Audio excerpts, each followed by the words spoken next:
What's up everyone, back for another beer review, and today I'll be reviewing yet another collaboration beer. This time between the Bellwoods Brewery, and they're out of Toronto, Ontario, Canada, and the Other Half Brewing Company, and they are headquartered in Brooklyn, New York, and this is their Mylarshark, the 2024 release. So they're calling this one a Triple IPA that comes in at 10% alcohol by volume. No IBUs listed. Time of review, this can is just under 5 weeks old. So this is a collab between one of my favorite Canadian craft breweries and one of my favorite American craft breweries. And this is the 2024 release. They released this one once before, back in 2018. And what they did was it was basically did a mashup of Witchshark from Bellwoods and Mylar Bags from Other Half, both of which are Imperial IPAs. Witchshark a 9%, Mylar Bags 8.5. The original release was 8.9. So why is this 10%? Well, this year just so happens to be Other Half's 10th anniversary, so they thought they would bump it up to 10% ABV, to kind of celebrate the occasion. But I think this has, it's the same recipe to some degree. And I couldn't really find a lot of information about like the hops and whatnot they're using in this one. I guess I could just go look at Mylar Bags and then go look at Witchshark, and I guess they're probably using combination of those hops. But anyway, what is really cool about this one is this showed up locally here in the Buffalo, New York area, just on the shelves. And when this showed up, it was like 2.5, 3 weeks old, which is crazy. We get a decent amount of Bellwood stuff here in New York State, but any of the hop forward stuff that I've seen from them over the past year that has been imported is usually like 2, 3 months old. This 2.5 to 3 weeks old. So I'm drinking this one just under 5 weeks old, and I'm super pumped about it. So let's crack it open to get into the hashtag proper glassware and see what this one is all about. I did not have that original release, but it is what it is. I'm looking forward to this one. So we got the Bellwoods glass here, and we're gonna give it a pour. So I kept this one upside down and I rolled it before I turned on the camera, just so we would have all the goodness, not at the bottom here. So we'll do something like that. Vast majority of it got poured in, and I just love the artwork. I got the Witchshark on a broom. I think that's pretty cool, pretty simplistic too. And they also have Other Half 10 for the 10th anniversary at the bottom, as you can see. Anyway, we'll throw this over here, and yeah. So that has that hop custard look, maybe a little bit darker, so maybe not full on hop custard, Chris. But yeah, so it has this. It kind of looks like mango juice or something, or like a real frothy or like deep dark. Orange juice.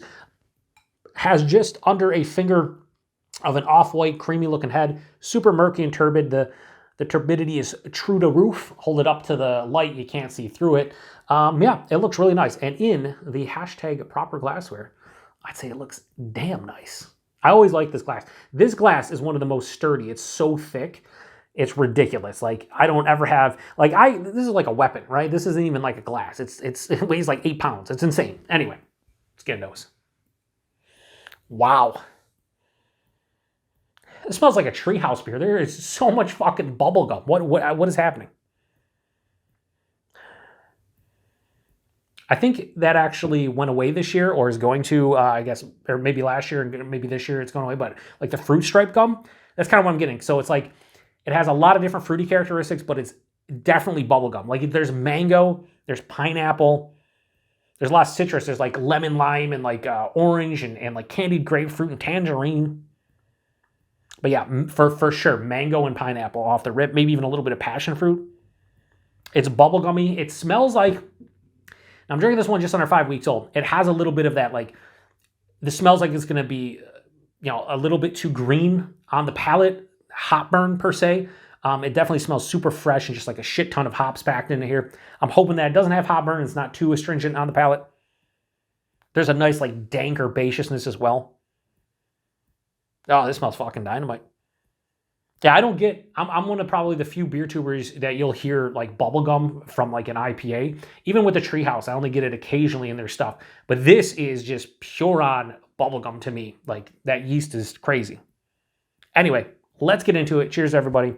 Happy 10th anniversary to Other Half. I've not reviewed any of their like 10th anniversary throwbacks they've done yet. I have to pick up a beer from them soon and review it.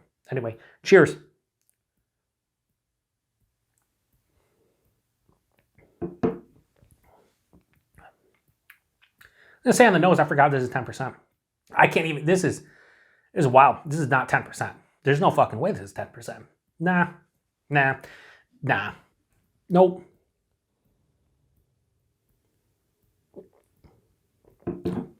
This is delicious. One thing I will say after first sip, or first two sips, it's definitely sweet. If you're not somebody who's into sweeter hazies, you probably count yourself out on this. It's not cloying. It's not like over the top. It's a sweeter. It's 10% triple IPA. You kind of understand it's gonna be sweeter, but definitely is sweet. Body and mouthfeel. Body's like higher side of medium, lower side of full, so it's nice for 10%. Like appropriate that it's bigger, but it's not super thick and chewy like some of these new age beers like the Brew House, the Fidens. I can get down with those. I really like those. This makes it more drinkable when you're talking about triple IPA though. I think if it, has the booze that you're talking about in here, even if you can't detect it, and then it's like a real big, thick, chewy body, I think it just makes it harder to drink for me personally. Like it's kind of rougher to drink as a whole. That's not the issue here. This is a nice body. It still lets you know it's a bigger Imperial IPA of some sort, but not like crazy big. The mouthfeel, not fantastic. It's not like upper echelon to me. It's nice though. It's mild to moderately carbonated. It has a softness to it. It's smooth. It's creamy. It's not on the level of, say, Other Half or like your Fidens of the worlds or your Tree Houses, but it's still a nice mouthfeel. It's just not upper echelon. The taste, everything I said in the nose pretty much carried over. First thing that hits me at the forefront is like a sweeter, like kind of bready kind of malt sensation dives underneath the palate. Right after that, tons of fruit. Citrus fruit, orange, tangerine, grapefruit, candied, a little bit of lemon lime. Right after that though, that mango, maybe a touch of peach. It has like a stone fruit, like an overripened stone fruit vibe. There's hints of like a pineapple and passion fruit, maybe even a little bit of guava. But there's this omnipresent, to me, bubblegum. And because of the fruitiness of this one, it reminds me of Fruit Stripes, right? Something in that realm, or a bubblegum that's, like some kind of like tropical flavored, like, Hubba Bubba, if that exists, or something, a brand name, but like an actual tropical flavor of that. On the back of the palate, this is very dry. So I will say this, while it's sweet, it does have a very substantial dryness. This is like full on dry to me. It's very dry in the palate. There's a mild bitterness here. I would like to see a little bit more bitterness, but maybe not. Or I'd like to see the bitterness balance a little bit more with the dryness. I'd like to maybe see moderate bitterness with like a semi-dry finish instead of a full-on dryness with just a little bit of bitterness, which is what's happening here. But it has this nice dank herbaceousness. There's almost like kind of like, not quite like marijuana, but like dank enough where it's like getting almost to that level, and then it has like a fresh, like I like to say garden kind of aroma, or like after it got the dampness after like it rained outside, something in that realm. 10%. Listen, I cannot tell you it's 10% on the palate. As far as the alcohol goes, there's no kind of astringency. There's nothing. It's scary. There's a warming in my chest, but I get warming in my chest sometimes with like 7% beer, so that doesn't mean as much. And it's not on fire. It's just warming. So pros to this one. It hides the alcohol extremely well. It's a fruit medley. This has a little bit of juiciness, like a little bit of that juicy kind of citrus, but this is more of like a sweeter fruit kind of bomb. So if you like, the new school hazy / New England triple IPAs that bring the fruit to the forefront, this is for you. The bubblegum thing I do enjoy because it's a rarity. I get it as much as other folks do. So it gives me that, like fruity bubblegum kind of vibe. The cons to this one, I think the mouthfeel is a little bit lacking when you're talking about, these two breweries, but also just comparing them to upper echelon. It's still a nice mouthfeel, just not, top tier. And again, it's a little bit sweet and a little bit too dry. So it's like, I know that sounds stupid to say, but like I get a lot of sweetness, then it dries out on the back end. I want something other than the dryness. I want maybe again, a firm bitterness and dial down the dryness. But again, you're nitpicking at that point. This is a fucking fantastic triple IPA from, again, two of my favorite breweries. I'm glad I picked this one up, and I'm going to drink the rest of this and feel extremely good doing so. Just a really good beer. So pour the rest in here, and then I will give it an appropriate rating. So it's been a while since I've had a hop-forward Bellwoods beer. And again, it's been a while since I've actually reviewed something from Other Half. So I'm glad I picked this one up. We have Mylarshark, the 2024 release from Bellwoods and Other Half. I'm going to give this a low 4.5 and go 4.45. I think this is fucking phenomenal. for a triple IPA. Like it does, the key thing for me when I go into triple IPAs, I don't want them to have any kind of noticeable alcohol. So this wins from that aspect. And I don't want them to be cloying. And this is not cloying. I said it was sweet, but it's not cloying. So they've pretty much done what I want out of a beer like this, and they've done it well. So I'm not going to sit here and bullshit you and say, oh, this isn't a great beer, because it fucking is. I don't know how it compares to the OG release. Also, it says Mylarshark right on the label there, which I think is pretty cool as well. And like I said, 10th anniversary right down here from Other Half. So yeah, and again, I just, the actual label is pretty sick.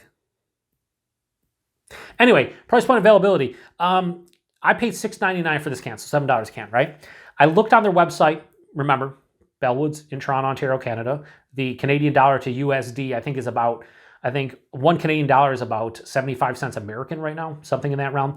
So if you do the conversion rate, it's just under $5 American for buying it from their brewery, right? So to have it imported here to the States, in New York State, and I could just pick it off the shelf for $2 extra, I'm fine with that. I mean, is $7 expensive for this? Yeah, but you see a lot of triple IPAs across the country, $24, $26 a 4-pack. This I think this was $6.99 a can, but I think 4-packs were like 25-ish, 26-ish. So that's not that bad, and I give it a 4.45. So I'm not hating it. If you got this in America and you're not in New York State, what did you pay for it? I'd be curious to know what a 4-pack was, what a single was, if you did get their stuff. And then as far as distribution of Bellwoods here in the U.S., they are imported, it says right on the can, remarkable liquid. So I would imagine that this is probably only available in like, I would assume probably New York. I think remarkable is New York and New Jersey. Maybe somewhere else, maybe Pennsylvania, I don't know. So probably just in the like very small, like northeastern part of the U.S., not even into New England or anything. But if you're in Canada, you've probably had this one straight from the brewery. So if you're in Canada, let me know what you thought about this one. Yeah, I again, haven't had a Bellwoods hop forward beer in a hot minute, and this is really good. And hopefully we start getting more stuff from them where it's fresh like this was, and I can review it and not have to be like, oh, this can's 3 months old. Not that, listen, you guys know when you come to the Beer Patrol, I try not to be pretentious, and I try not to be, you know, too much of a stickler for like, you know, dates and stuff. I'll drink a 2.5, 3 month old IPA and review it and whatnot.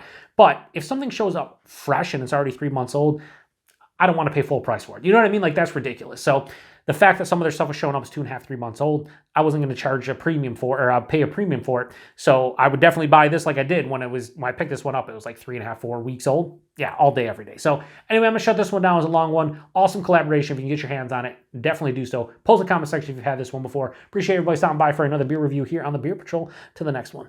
Cheers.